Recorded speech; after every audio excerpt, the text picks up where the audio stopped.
ఒకే రోజు 56,300 కోట్ల పెట్టుబడులు వచ్చినాయట దావోస్ ముఖ్యమంత్రి టూర్లో. తెలంగాణకు రికార్డు స్థాయి పెట్టుబడులు. ఇందులో సన్ పెట్రో కెమికల్స్దే 45,500 కోట్లు. పంపుడు స్టోరేజ్ సోలార్ పవర్ ప్రాజెక్టు నెలకొల్పబోతున్న ఆ సంస్థట. సో ఆ 45,500 కోట్ల రూపాయలతో ఇక్కడ పంపుడు స్టోరేజ్ అండ్ సోలార్ పవర్ ప్రాజెక్టులు నెలకొల్పబోతున్నారట. కంట్రోల్ ఎస్ 10,000 కోట్లు ఎంఓయూ కుదుర్చుకున్నారట. జేఎన్డబ్ల్యూ 800 కోట్లు. యువతకు 10,800 ఉద్యోగాలు లభించే అవకాశం. దావోస్ వేదిక పైన ప్రభుత్వంతో భారీ ఒప్పందాలు కుదుర్చుకున్న సంస్థలట. నేనేమంటున్నా వెరీ క్లియర్గా, గతంలో కూడా మీరు దావోస్ వెళ్ళారు. ఎప్పుడైతే ప్రజలకి ట్రాన్స్పరెంట్గా, నిజాయితీగా, పారదర్శకంగా మీరు పనిచేస్తున్నారు, ఎస్ ముఖ్యమంత్రి చెప్పిందంటే, ప్రభుత్వం చెప్పిందంటే నమ్మకం ఎప్పుడు కలుగుతుంది? ప్రజలకి ఆ నమ్మకాన్ని కలిగించాలి మీరు. ఎట్లా? లాస్ట్ టూర్లో ఇన్ని వేల కోట్ల పెట్టుబడులు రాష్ట్రానికి వచ్చినాయని అన్నారు. 1 ఇయర్ అయిపోయింది కదా, దగ్గర 8 నెలలు 9 నెలలు అవుతుంది కదా. సో మీరు ఆ రోజు చేసుకున్నటువంటి ఒప్పందాలు ఏ దశలో ఉన్నాయో ప్రజలకు వివరించాలా. ఈ వార్త ఈ రోజే కథం అయిపోతుంది, సాయంత్రానికి కథం గోవిందా. మళ్ళీ వాళ్ళు ఏమైనా అక్కడ ప్రెస్ మీటో ఇక్కడ ప్రెస్ మీటో పెడితే మళ్ళీ అదో వార్త అవుతుంది. దాని తర్వాత అసలు ఆ కంపెనీ వచ్చిందా, నెక్స్ట్ ఏమైంది? ఇప్పుడు ఎంఓయూ అన్నది కేవలం ఒక 10% కూడా కాదు.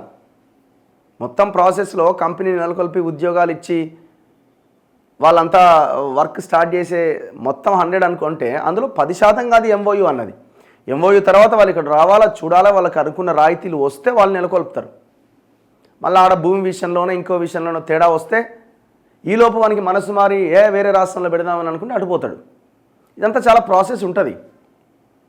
అందుకే పోయినసారి మీరు అదే దావోస్కి వెళ్ళినప్పుడు, ఇంకా విదేశాలకు వెళ్ళినప్పుడు వచ్చిన పెట్టుబడులు ఎన్ని కంపెనీలు నెలకొల్పారు, ఏ దశలో ఉన్నాయని ప్రజలకి ఒక్కసారి క్లారిటీ ఇస్తే దీన్ని నమ్మడానికి కూడా అవకాశం ఉంటుంది. మనం పోయిన 10 సంవత్సరాలు చూసినాం.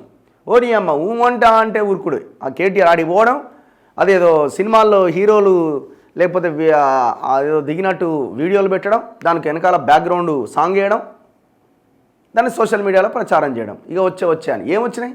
ఏం ఉద్యోగాలు వచ్చినాయి? ఏ ఉద్యోగాలు రాలేదే? అసలు తెలంగాణలో ఉన్న కంపెనీస్లో ఎక్కడ తెలంగాణ వాళ్ళకి ఉద్యోగాలు ఇస్తున్నాయి కంపెనీలు? మొత్తం బయట నుంచి వచ్చిన వాళ్ళే ఉన్నారు. మొత్తం బయట నుంచి వచ్చిన మీరు ఏ ఇండస్ట్రీ తీసుకోండి, ఫార్మా తీసుకోండి, ఇంకోటి తీసుకోండి, మొత్తం అవుటర్సే.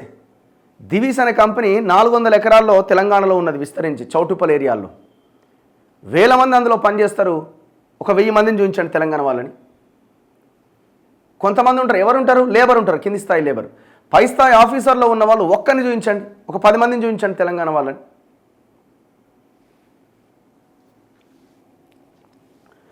దావోస్లో జరుగుతున్న ప్రపంచ ఆర్థిక వేదిక సదస్సులో తెలంగాణ మరో కొత్త రికార్డు నమోదు చేసింది.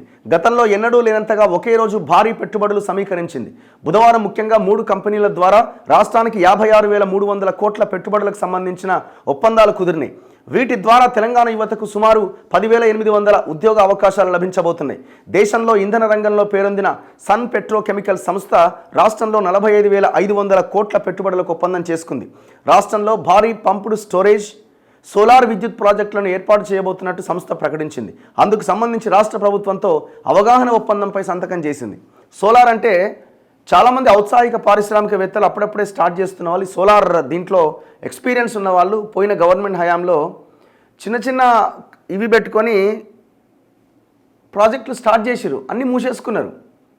రాయితీలు ఇస్తామన్న గవర్నమెంట్ ఆనాడు కేసీఆర్ ఇవ్వకుండా, ఒకవేళ కొంతమంది ఎవరైనా పవర్ సప్లై ఇస్తే వాటికి డబ్బులు ఇవ్వకుండా దివాలా తీసినాయి మొత్తం.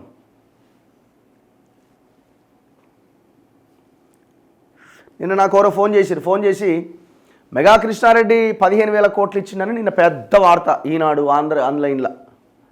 అరే మెగా కృష్ణారెడ్డి రేవంత్ రెడ్డి ఇక్కడ ఉండి ఇట్లా చిటికేసి ఇంటికి రా అంటే వస్తాడు. మెగా కృష్ణారెడ్డి దావోసుకు పోయి దావోసులు మెగా కృష్ణారెడ్డితో ఒప్పందం చేసుకోవాలన్నా? అవతల చంద్రబాబు నాయుడు మొత్తం ఫారినర్స్ని వాళ్ళని వీళ్ళని కలుస్తున్నాడు, వీళ్ళని కలుస్తున్నారని అడుగుతున్నారు. అది కూడా పాయింటే. నిన్న ముఖ్యమంత్రి మాట్లాడిండు. సుస్థిరమైన ఇంధన వృద్ధి సాధించే తెలంగాణ లక్ష్య సాధనలో సన్ పెట్రో కెమికల్స్ సంస్థ ఒప్పందం మైలురాయిగా నిలుస్తుంది.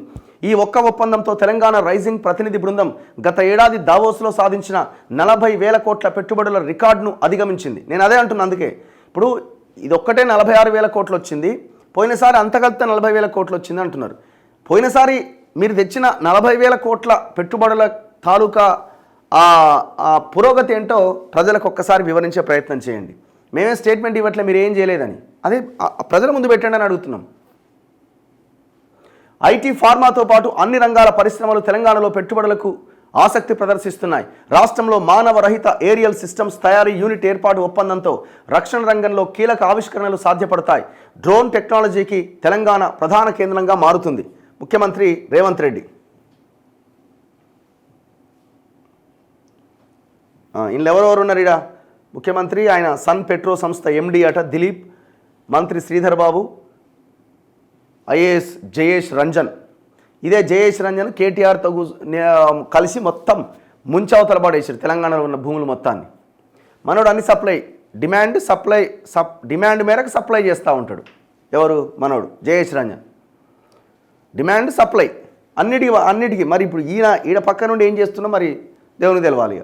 వీళ్ళు పాల్పడ్డ అవినీతి, కేటీఆర్ అవినీతిలో జయేష్ రంజన్ కూడా పాత్ర ఉన్నది.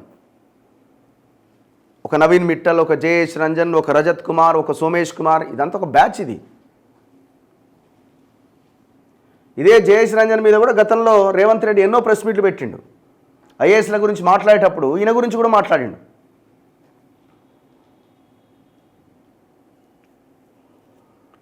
నాగర్ కర్నూల్, మంచిర్యాల, ములుగు జిల్లాల్లో 3 చోట్ల పంపుడు స్టోరేజీ హైడ్రో పవర్ ప్రాజెక్టులు నెలకొల్పబోతున్నది. ఈ 3 ప్రాజెక్టుల మొత్తం ఇంధన సామర్థ్యం 3,400 మెగావాట్లు. వీటికి 5,440 మెగావాట్ల సామర్థ్యం ఉండే సోలార్ విద్యుత్ ప్లాంట్లను అనుసంధానం చేస్తుంది. ఈ ప్రాజెక్టుల నిర్మాణ దశలోనే దాదాపు 7,000 ఉద్యోగాలు వస్తాయి. ఇప్పటి వరకు దావోస్ వేదిక పైన తెలంగాణ ప్రభుత్వం చేసుకున్న భారీ ఒప్పందం ఇదే. సన్ పెట్రో కెమికల్స్ ఎండి దిలీప్ సాంఘ్వీతో బుధవారం ముఖ్యమంత్రి రేవంత్ రెడ్డి, పరిశ్రమల మంత్రి దుద్దిల్ల శ్రీధర్ బాబు ఈ ఒప్పందం పైన కీలక చర్చలు జరిపారు. ఎంఓయు మీద సంతకాలు చేశారు. ఈ సందర్భంగా రేవంత్ రెడ్డి మాట్లాడుతూ, భవిష్యత్తు ఇంధన అవసరాల దృష్ట్యా క్లీన్ అండ్ గ్రీన్ ఎనర్జీకి మా ప్రభుత్వం అత్యంత ప్రాధాన్యం ఇస్తోంది. హరిత ఇంధన ఉత్పత్తిలో దేశంలోనే తెలంగాణను అగ్రగామిగా నిలబెట్టేందుకు ప్రయత్నిస్తున్నాం. సన్ పెట్రో కెమికల్స్ భాగస్వామ్యంతో భవిష్యత్తులో డిమాండ్కు అనుగుణంగా ఇంధన వనరులు సమకూరుతాయని ఆశిస్తున్నా. ఈ ఒప్పందంతో రాష్ట్రంలో యువతకు పెద్ద ఎత్తున ఉద్యోగాలతో పాటు నాగర్ కర్నూల్, మంచిర్యాల, ములుగు జిల్లాలు పారిశ్రామికంగా వృద్ధి చెందుతాయి. తమ ప్రభుత్వం జరిపిన సంప్రదింపులు, చర్చలు ఫలించాయి. తెలంగాణ రాష్ట్రం ఏర్పాటు తర్వాత ఇంత భారీ పెట్టుబడుల ఒప్పందం సాధించడం ఆనందంగా ఉందని మంత్రి అన్నారు. తాము చేపట్టబోయే ప్రాజెక్టు తెలంగాణలోనే కాకుండా దేశంలోనే అత్యంత ప్రభావవంతంగా ఉంటుందని Sun petrochemicals managing director Dilip Sanghvi ధీమా వ్యక్తం చేశారు. గ్రీన్ ఎనర్జీ రంగంలో అందరి దృష్టిని ఆకర్షిస్తుందన్నారు. ముఖ్యమంత్రి రేవంత్ రెడ్డి సారథ్యంలో తెలంగాణ పెట్టుబడులకు గమ్యస్థానంగా మారిందని, రాష్ట్ర ప్రభుత్వంతో భాగస్వామ్యం పంచుకోవడం గర్వంగా ఉందన్నారు. దాంతోపాటు ఏఐ డేటా సెంటర్ క్లస్టర్తో 3,600 మందికి ఉద్యోగాలట. సో ఇట్లా దావోస్ టూర్లో ఒక భారీ ఒప్పందం జరిగిందట. ఇంకా మిగతావి హైదరాబాద్లో హెచ్సిఎల్ కొత్త టెక్ క్యాంపస్ స్వాగతించిన ముఖ్యమంత్రి రేవంత్ రెడ్డి, మంత్రి శ్రీధర్ బాబు దావోస్ టూర్లో పలు సంస్థలతో భేటీలట. HCL tech global CEO MD Vijay కుమార్కు జ్ఞాపిక అందజేస్తున్న రేవంత్ రెడ్డి. చిత్రంలో జయేష్ రంజన్, మంత్రి శ్రీధర్ బాబు, ప్రపంచ ఆర్థిక వేదిక ఎగ్జిక్యూటివ్ కమిటీ సభ్యురాలు నికోల్ ష్వాబ్తో రేవంత్ రెడ్డి కరచాలనం. ప్రపంచ ఆర్థిక వేదిక వ్యవస్థాపకుడు క్లాస్ ష్వాబ్తో శ్రీధర్ బాబు. సో ఇట్లా వాళ్ళ టూర్ నడుస్తూ ఉన్నది. అక్కడున్న పారిశ్రామికవేత్తలని, అక్కడ వచ్చిన వాళ్ళని కలుస్తున్నారు. మళ్ళీ నిన్న చంద్రబాబు నాయుడు, రేవంత్ రెడ్డి భేటీ అయినట్టున్నారు ఫడ్నవీస్తో పాటు. రౌండ్ టేబుల్ సదస్సులో మహారాష్ట్ర, ఏపీ, తెలంగాణ సీఎంలు ఫడ్నవీస్, చంద్రబాబు, రేవంత్ రెడ్డి.